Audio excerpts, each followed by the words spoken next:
Hello, welcome, queer nature.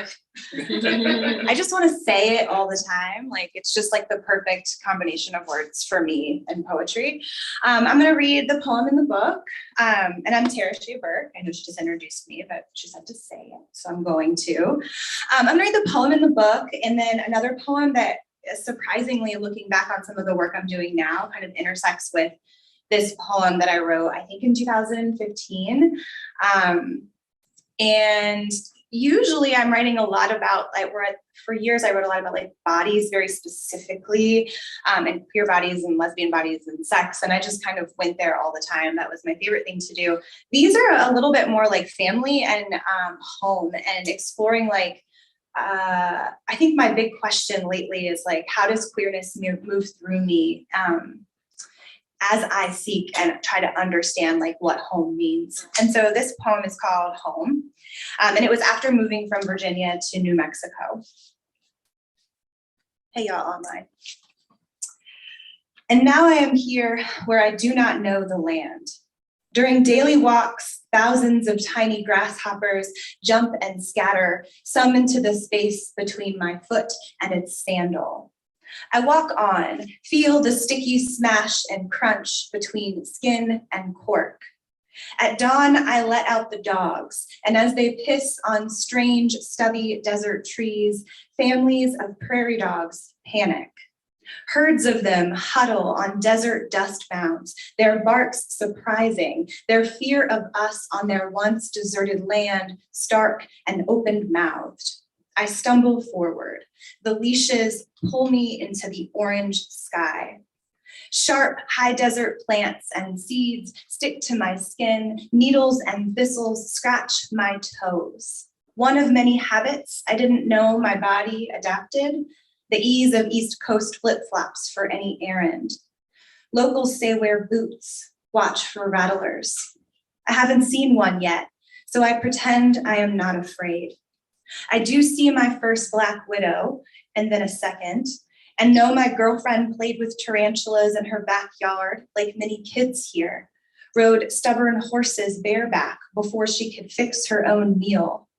I sat on one of her mother's old beasts for a few short trots around their fenced corral and cried when she bucked. How easy to forget which heel to dig, which rein to pull. Who are we now? Who am I here? I followed my love to her home. These mountains around us are not the Blue Ridge, but from a distance, I sometimes can't tell the difference.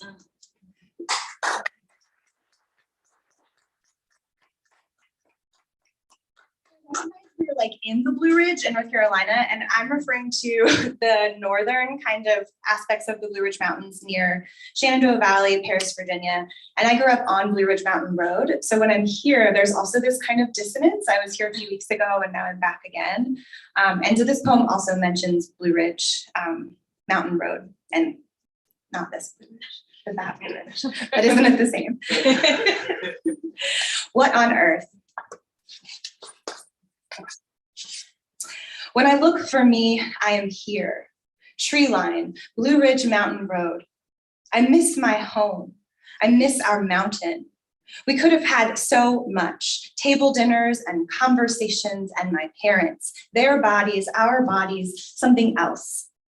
I remember us there. My mother's body and my brother's body and me bouncing around, begging to be seen while the cause of crows called my father. We were land, we were water, river water, we were something. I pranced for attention, I called for love.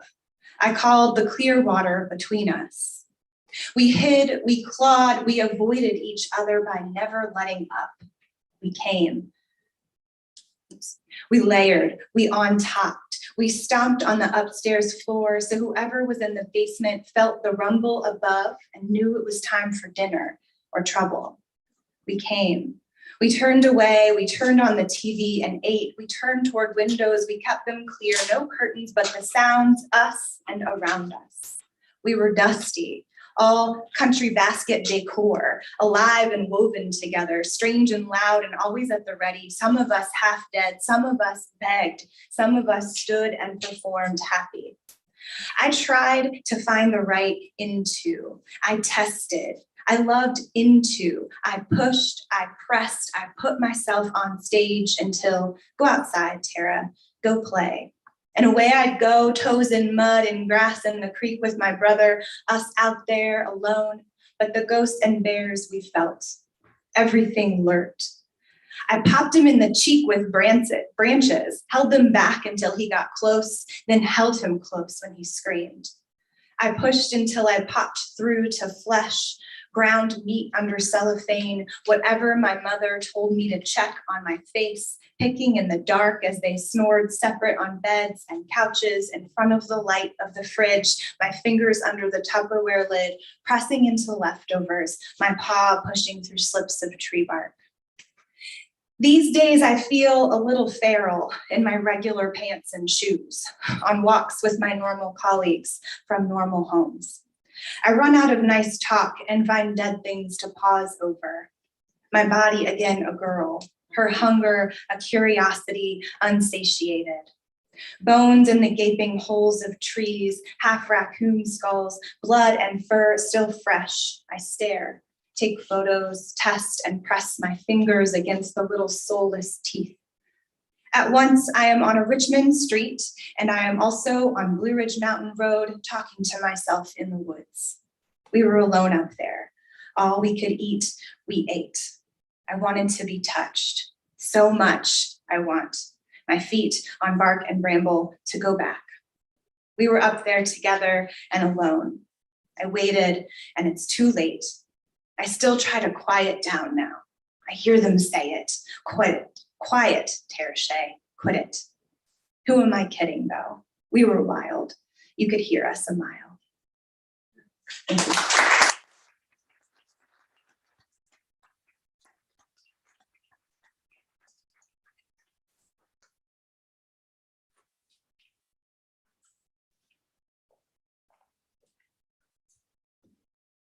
Hi, I'm Jessica Jacobs, but I'm not going to begin with my poem.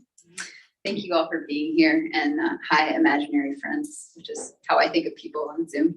But I'm actually going to begin with a poem from my wife, Nicole Brown, who really wishes she could be here with us tonight. And reading this over, I felt it was a little ironic that I had promised her I would read this because it begins with her talking about her hesitance to be naked in front of strangers, like in nature. And my clothes seem to magically fall off when there's a body of water.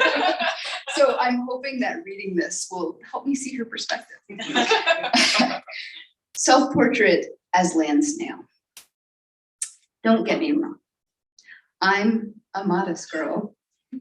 Couldn't even strip off at one of those nudie hot springs out west. The whole place a flotsam of much-nursed areolas and buoyant scrotums, while I sat prim as Gidget, legs crossed and awkwardly smiling on the shore.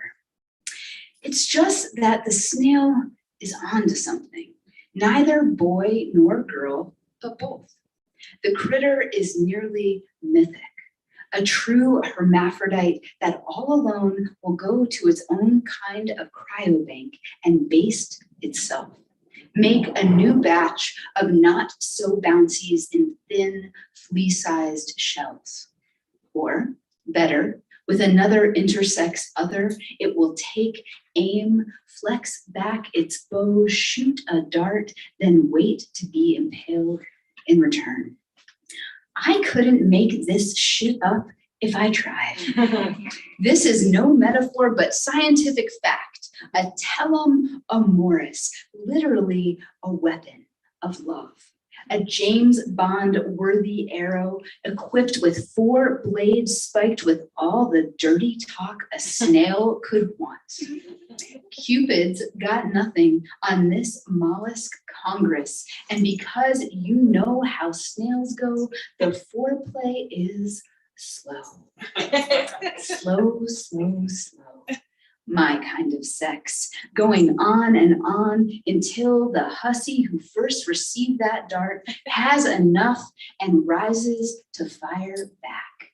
Now, knowing this, I can say I didn't come out all those years ago, whatever that means. No. When I finally made a home for my body in the bed of another woman, I simply became a land snail. Tired of being a receptacle for a man's desire, I needed to feel an equal's push against my own, a willingness to be wounded and to wound, receiving and giving at the same time. Plainly said, I needed the kind of love that finally let me take my time. I needed to fire an arrow of my damn own. I'm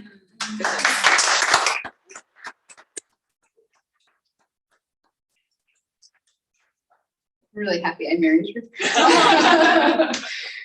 All right, my poem's way less sassy. It's about music, but and I'm just going to read one more quick one after that. But this is a poem that I grew up in Central Florida, and there's a lot of nature. I grew up on a lake, and I began to think about what we teach children, ostensibly to keep them safe, but then what we can teach them along with that inadvertently, oftentimes what to fear. Primer. A Florida child knows the safest part of a lake is the middle, that gators and moccasins shade in the lilies, hunker shoreline in the muck just past the trucked-in sand. Knows a snake egg means a mother's nearby and angry, that to kill her, you must bring a shovel down right behind her skull, leave too much neck, and the headed half will keep coming at you. To run zigzag if a gator gives chase, their squat digger legs built for speed, not for turning. Has a friend who has a friend who lost a thumb to a snapping turtle, has worn live lizards as earrings, watched lake-caught minnows devour a store-bought birthday goldfish, has been dragged on a field trip to a sinkhole wide as a city block, though that measurement was not yet known. A red truck lay at the bottom, wheels up, along with half a house and a wreck of toys and books. Has been told it happened on a day like any other.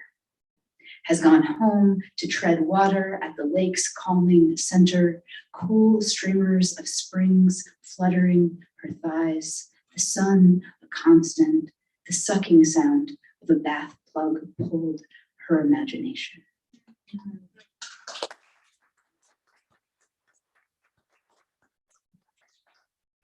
I'm just going to read one poem from a new collection that won't be out for a couple of years, but it's responding to the book of Genesis, which has me thinking a lot about the concept of prayer, which to me, I began to understand as connection.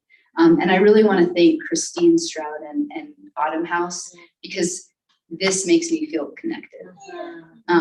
Because, yeah, and because for me, when I think about what prayer is, it's when I'm in my body, which is inherently a queer body, out in the natural world. How to pray. Forget ecstasy, that easy leap outside the body. Our bodies are already up on blocks, listing and unsightly in the yard. No, the way to God is not around the world, but through it. So dig your heels into your heels, flex your fists, your jaw. Then release to become for an instant all ear. Listen out, listen up, to branch, sawing branch like a giant violin. Listen in, there's your blood's steady loop, the loop. Cue eyes, a seizure of light through the leaves.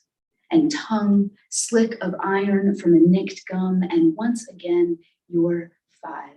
Last little tooth on its last little strand, wagging with your breath like a swing. now knows. Breathe in the dirt, astir as it is with beetles and rot and light-seeking shoots. And finally, be all skin. Like a kid's face pressed to an aquarium window, presence up so hard to the edge of your husk, you're joined with the wind rivering the cool air to silk. Only then should you give yourself to joy. Dive from the twin heights of your eyes. And that tiny pool below, the one you're hurtling toward, it's not God.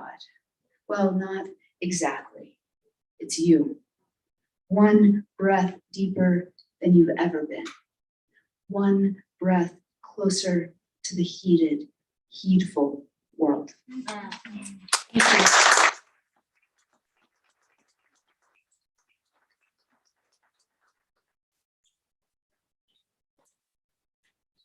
Hello, I'm Ed Madden. I'm going to read two little poems. I decided to start with one by Michael Martella. I just want to say I love this book because it's got all of our ancestors in it, right? Yes. You know, Walt Whitman's in there, Gertrude Stein's in there. But the fun of this book is discover people you've never heard of, who don't have a book yet, who have really, really cool voices. So I'm going to start with one called Dove Season by Michael Martella. September, Mississippi. The breeze was like convection. Insects went on wailing in the trees, a crescendo as consistent as the sun. My father had his gun, and I had mine propped at my side. Years later, we would nearly come to blows. He must have felt he failed to raise a son. It wasn't even anger in his eyes. Back then, I sat beside him on the edge of that cornfield waiting for a single dove to interrupt the blue.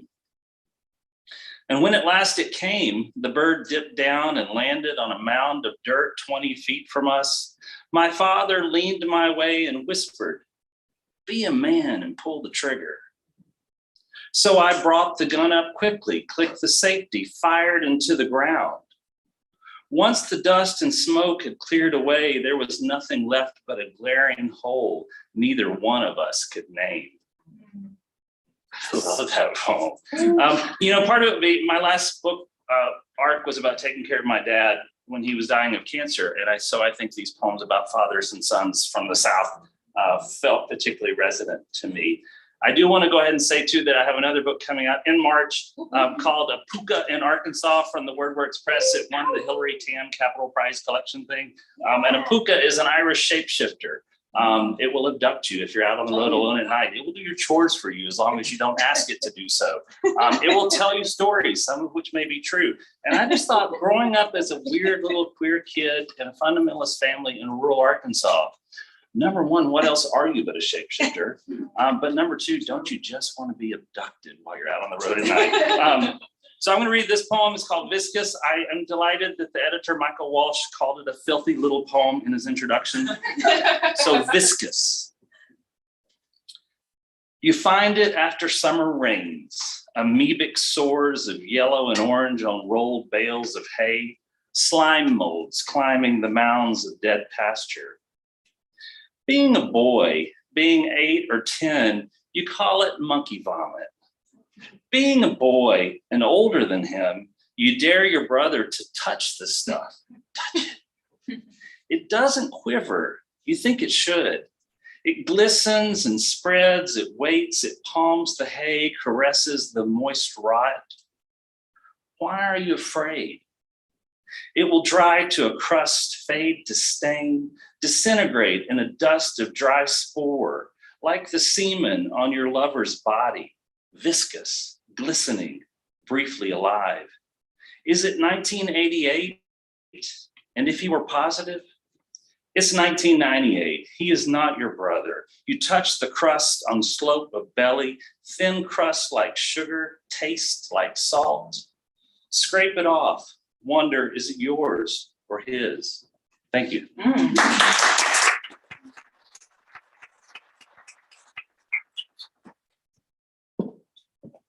Hello. How is everyone? Good. I almost cried during Jessica's reading, so I'm like shaky and emotional and all kinds of things. Me and Tara are over there like, I feel at home here. I love that we were able to like get Southern queer voices together. This just makes me bubbly and giddy. So thank you so much, Autumn House, for doing this. I'm gonna start with my piece Livestock from the Queer Nature book, and then do a fun piece. Livestock, I love that our poems are in conversation, because I wrote this poem because my mom, when I went off to college, told me if I ever got in trouble and I didn't have the mace and the knife that she gave me, just like claw my way out of there. And I later, when I was coming into myself and into my body, I thought about that and how I've had to do that many times, not just as a queer person, but as a Black woman, a Black queer woman in the South, and it's often not safe for us there. And so that's why I wrote Livestock. When they come for me, I am neither girl nor boy. I am neither clam nor cock. I have neither hooves nor snout, but I do have claws.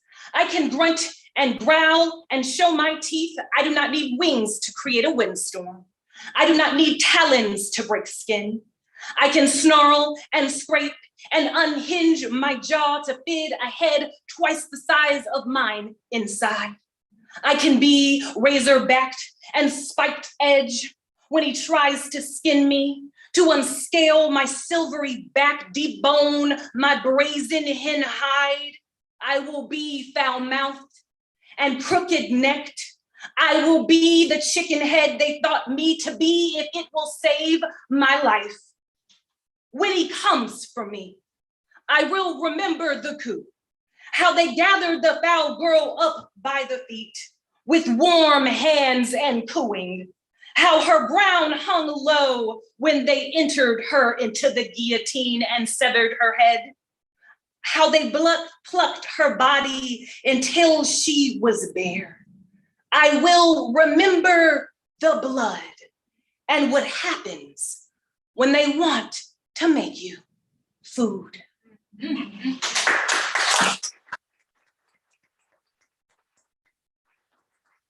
So I love that Tara was talking about new work and old work and how they speak to each other. And ironically, the same is happening full circle with me. So that poem is from my debut collection, Ghost in a Black Girl's Throat. And then I have a YA novel in verse coming out in about a year and a half. That's all about family and home and matriarchs and what they told me about my body and how I was supposed to be and act. And so that's called Unlearning Eden. I'm gonna read Mackerel and you'll see why our poems are in conversation with each other. When I was 12 or 13, my mom caught me and a special girlfriend dingling our vaginas up the end of the bedposts like live bait, rubbing our maple wood against the slippery pole, trying to catch a spark on the cold, hard thing between our legs was an awakening. The mesquite of our innocence roasting over flames sent a signal to the room where my mother and her friend sat talking. And we were just at the point of falling off the bone. The moment when the pink of the salmon is so tender. When my mother opened the door, doused our flames with holy water and scripture and made us forget the sweet communion of burning. Years after she scrubbed the cedar from our clothes, I learned that my body is only alive when it is free to choose when and where it starts a fire, how long it allows itself to be wet and waiting. The power comes in knowing that my body is no tadpole, no fish to roast over hot coals. It is the flame itself, the blue and red ghost that survives even after the smoke clears. I'm going to end on Eve leaves Adam for Yvette. I do not regret the way our clay-colored hands packed earth beneath these limbs. molded mountain ranges onto bare-bodied backdrops, sculpted skies on the tides of our hip bones.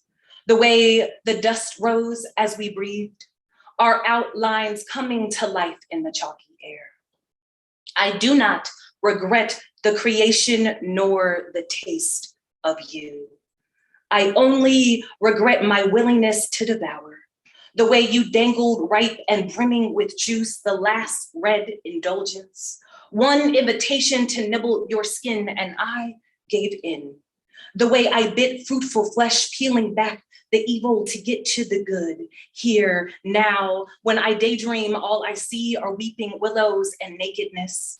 How we never got around to naming the cattle, too consumed with turning our own skin leather, sunbathing in the immoral heat.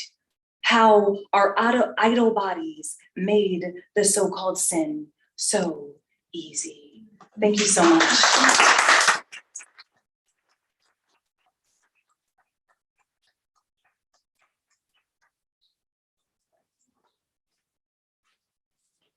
Hi.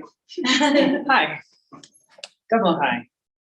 I'm going to read 3 poems, but I wanted to start just by saying how awesome it is to be here and how it has been so rare to gather in person together and also to gather with other queer folks. So I really appreciate y'all being here, and also Malaprops for giving us the space to do that. And it's just an honor to read with all of you. I'm going to start with the poem from the Anthology, which is called Little Errand. I gather the rain in both noun and verb. The way the river banks its floods its banks, quivers grammar I carry noiseless, easy over my shoulder. To aim is, I think, of his mouth. Wet, ripe apples, scent, sugar, leather. To aim is a shaft tipped with adamant. Angle, grasp. Aim is a way to hope to take what's struck in hand, mouth. At the river, flood so lately laid down, damaged by geese sleep, heads turned under wings, wind tests tremor in like archeries, physics shifts energy, potential to kinetic, flight, but not yet. This grammar's time to string a bow, draw, taut the air, send rain from quiver to verb, to aim, to pierce the scent of such red flesh, hopes, arrows, anatomy, thin, feathers, fletching, trembling, it crests to end in brightness.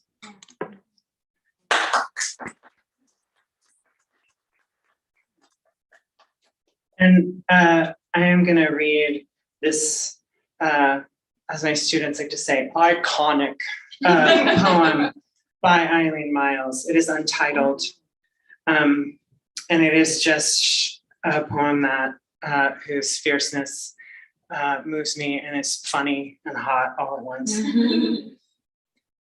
I always put my pussy in the middle of trees like a waterfall, like a doorway to God, like a flock of birds.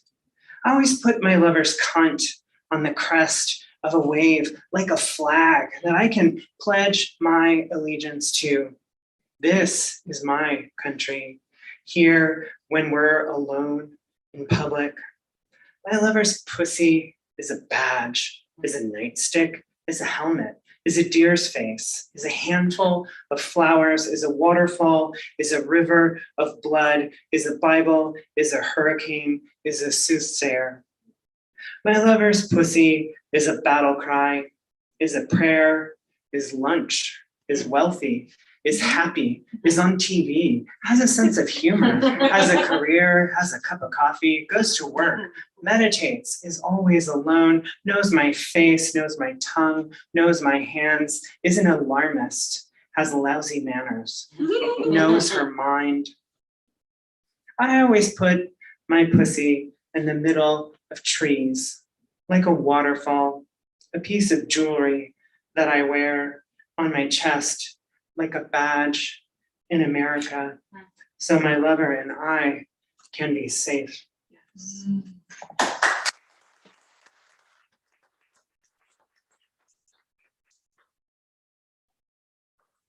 And then I really love really kind of understanding in the middle of this reading that we are a bunch of Southern queer people. And I left the South for a long time and just moved back not that long ago. And I'm starting have lots of feelings about that. But I wanted to read, I changed my mind and I'm just gonna read a very short section of this very long poem from my book, Doomstead Days. This is a poem called Toxic Release Inventory, which actually is like a technical term I won't, really, it's irrelevant, but it's a very long poem, mostly set in Philly.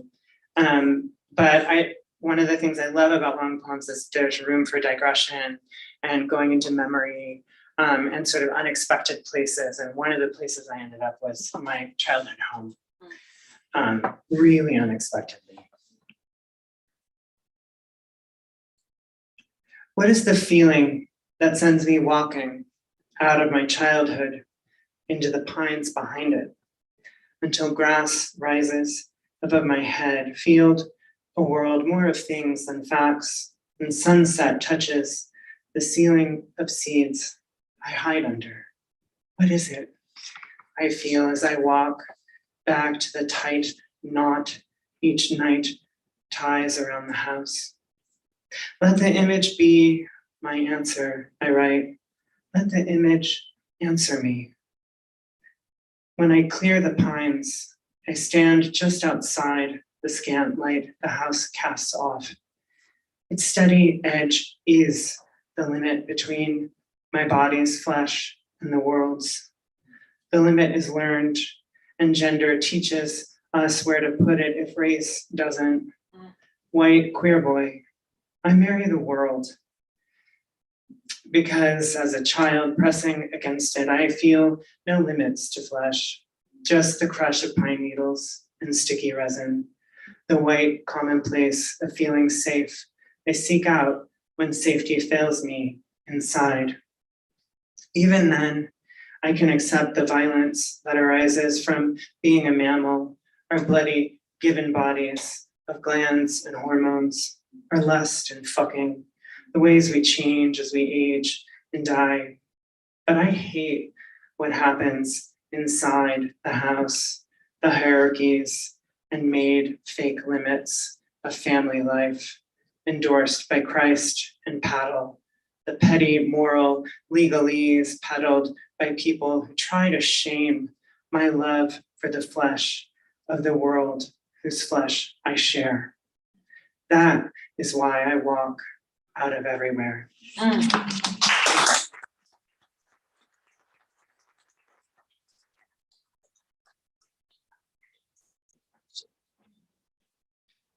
Hi, everyone. I'm Amy Whittemore. And sometimes it's hard having a last name that starts with W because you have to follow all these fabulous people. I'll do my best. I have 3 poems for you. I'm going to read Flora Thomas's poem since she couldn't be here today. And I just marked it and then I just lost it. Hi, everyone. Oh, you see yourself when you say that? They don't tell you that. That is a trip. This is Field Song by Flora Thomas. Running through the field is what damages. The trail circles itself, an infinity of my making. I fall in waist-high weeds. When I lie flat, I vanish, become part of its look, undisturbed, even. Many have gotten lost in this grass.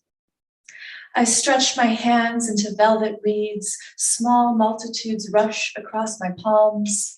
Dull bells of seed hide within husk.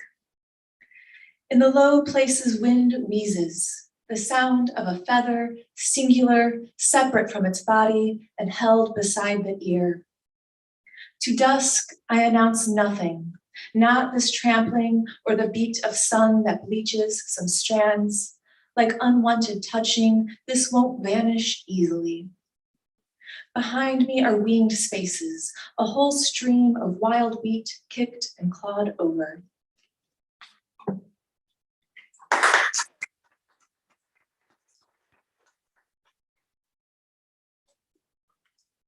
Right, next I'll read my poem and then we'll go to another fabulous voice from the book. This poem also speaks to my home place, which is Illinois, and one of its native plants. So I just loved hearing everyone read poems that relate to home and our queer experience of home.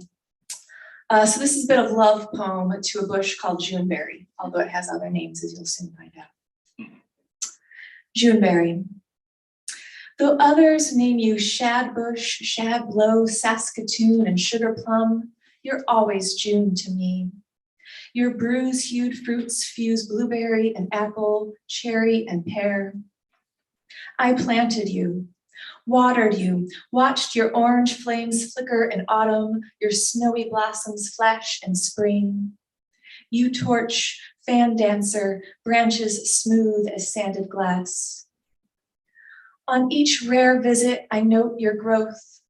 I've grown too, with less show. You can't see new leaves sprouting on my ribs, the dangerous flower poised beneath. I call it hook bow. Once you fit in my car, now you're the size of it. I haven't planted in years. You, the lilac, the buddleia, last root balls I opened and bedded. If the new tenants don't praise you, call out to me, shadbush, shadblow, sugar plum, your blooms white and fragile as fish bones. I will prune you to a shape like fire, name you until each leaf brightens like a kiss.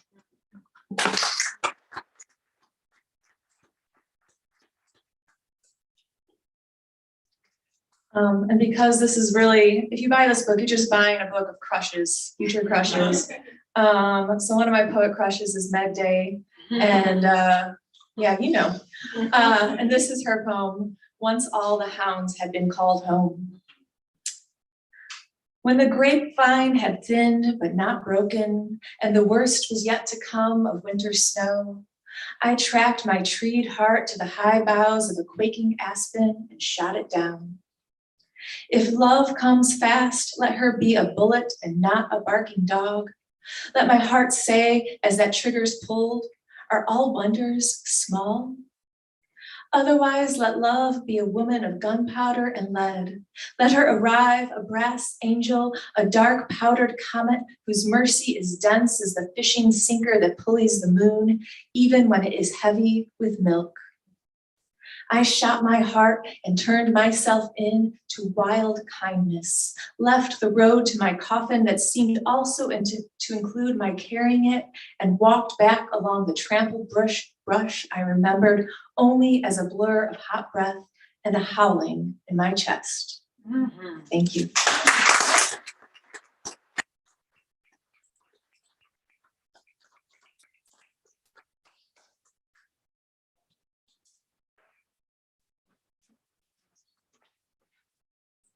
That was amazing. I'm not a poet, so I'm not going to try to come up with better words than that was amazing. I want to do something that I should have done at the beginning, and I apologize for not, in the sort of like all the stuff that happens before you do an event. Several of our poets mentioned Autumn House Press. I would like to mention Autumn House Press and thank Autumn House Press for putting out this book.